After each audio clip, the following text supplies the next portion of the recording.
پہنچتے ہی ہم سب سے پہلے اپنے چہرے سے اپنا پردہ ہٹاتے ہیں دکان والے کے سامنے کہ دیکھ لو ہم کس کے گھر کی ہیں۔ تم نے مردوں کی دھجیاں اڑا دی ہو، تم نے مسلمان مردوں کی عزت کو نہ روڈ میں لا کر کھڑے کر دی ہو۔ افسوس ہے تمہارے مسلمان ہونے پر کہ تم نقاب اوڑے ہوئی ہو، نقاب پہن کر پان ٹھیلے میں گٹکا خرید رہی ہو۔ ہاں گئی تمہاری غیرت، ٹھیلے پر کھڑے ہو کر ارے منہ کھول کر تم گپ چپ کھا رہی ہو، چاٹ کھا رہی ہو۔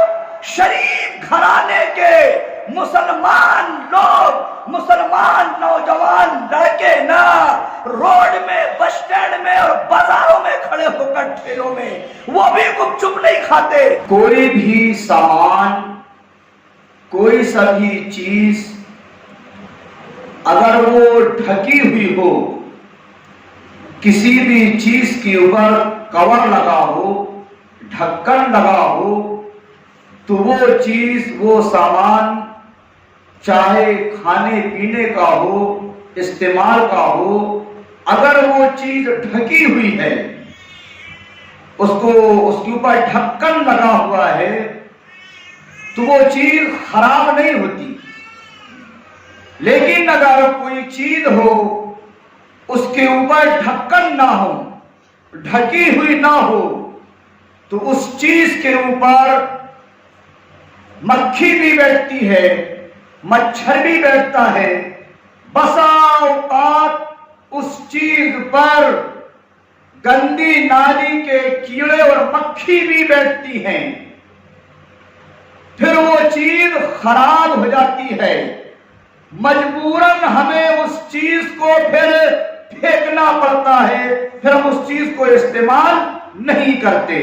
تو پتہ یہ چلا کہ جو چیز ڈھکی ہوئی ہو، جس چیز کے اوپر کسی چیز کو ڈھانک دیا گیا ہو، وہ چیز حفاظت میں رہتی ہے اور اچھی ہوتی ہے۔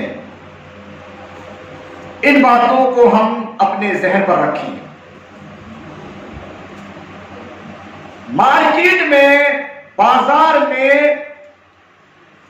اگر ایک صابن کی دکان لگی ہو اور اس دکان میں صابن بک رہی ہو، اس صابن کے اوپر کور نہ لگا ہو، پنی نہ لگی ہو، کاغذ نہ لگا ہو، وہ صابن بغیر پنی کے، بغیر کاغذ کے، بغیر کور کے بک رہا ہو، اس کی قیمت 10 روپے ہو، بالکل ٹھیک اسی بغیر کور کے بازو میں ایک صابن دوسرا رکھا ہو جو ڈھکا ہوا ہو، جس کے اوپر کور لگا ہو، جس کے اوپر کاغذ لگا ہو، پنی لگی ہوئی ہو، وہ دکھنے میں اچھا دکھ رہا ہو اور اس صابن کی بھی قیمت 10 روپے ہو، تو ہم وہ صابن لینا پسند کریں گے جس صابن کے اوپر کور لگا ہوا ہے۔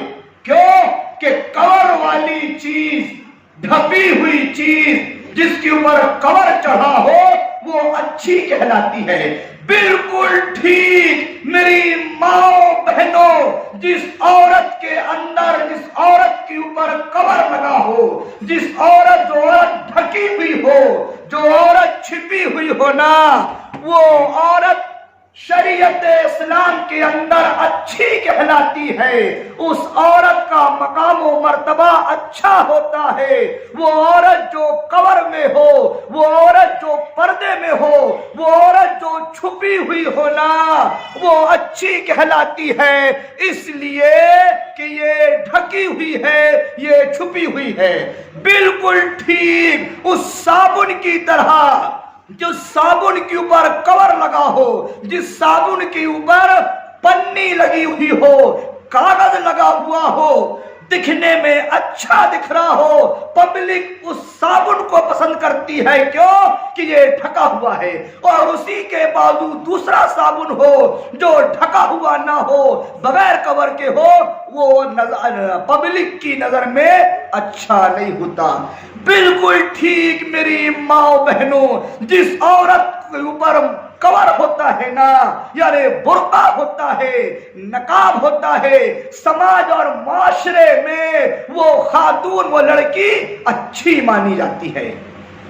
اب آپ خود فیصلہ کیجئے کہ آپ کو اچھا بننا ہے یا اچھا نہیں بننا ہے۔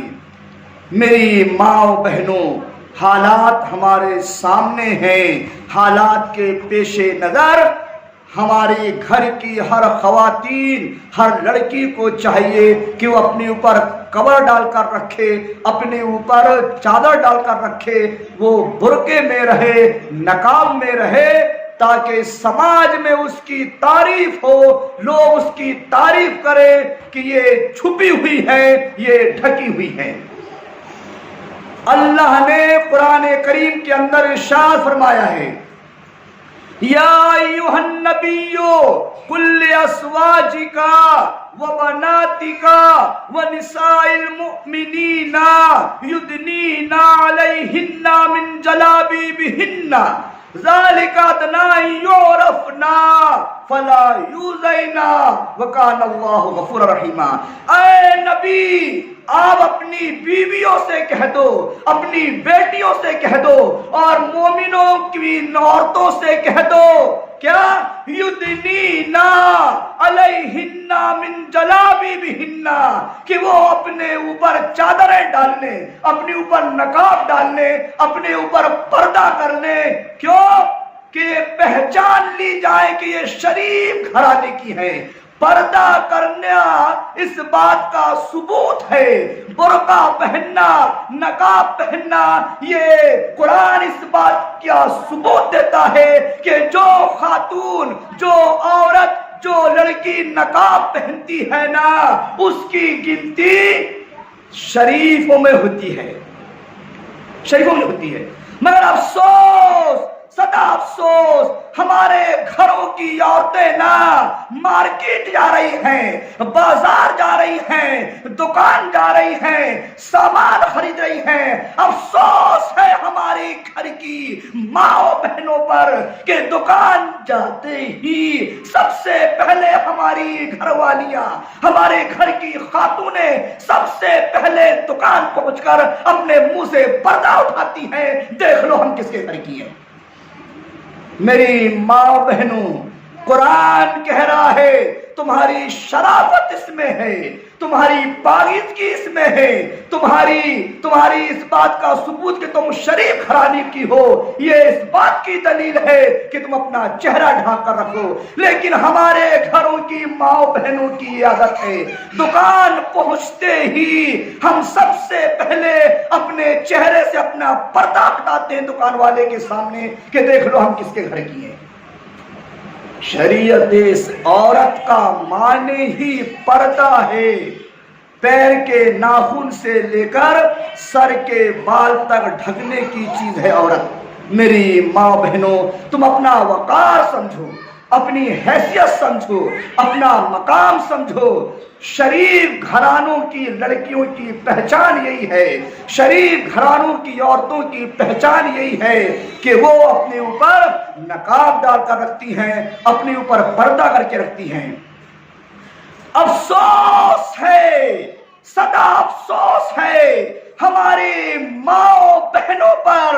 میں کہیں کی بات نہیں کر رہا ہوں، میں اپنے علاقے کانی واڑے کی بات کر رہا ہوں۔ ہمارے مسلم گھرانوں کی خاتونیں، مائیں بہنیں دکان جاتی ہیں، افسوس پان ٹھیلے میں کھڑے ہو کر بمل، گٹکا، راجگری خرید رہی ہیں اور نقاب لگا ہوا ہے۔ تم نے مردوں کی دھجیاں اڑا دی ہو، تم نے مسلمان مردوں کی عزت کو نہ روڈ میں لا کر کھڑے کر دی ہو۔ افسوس ہے تمہارے مسلمان ہونے پر کہ تم نقاب اوڑے ہوئی ہو، نقاب پہن کر پان ٹھیلے میں گٹکا خرید رہی ہو، راجگری خرید رہی ہو، بمل خرید رہی ہو۔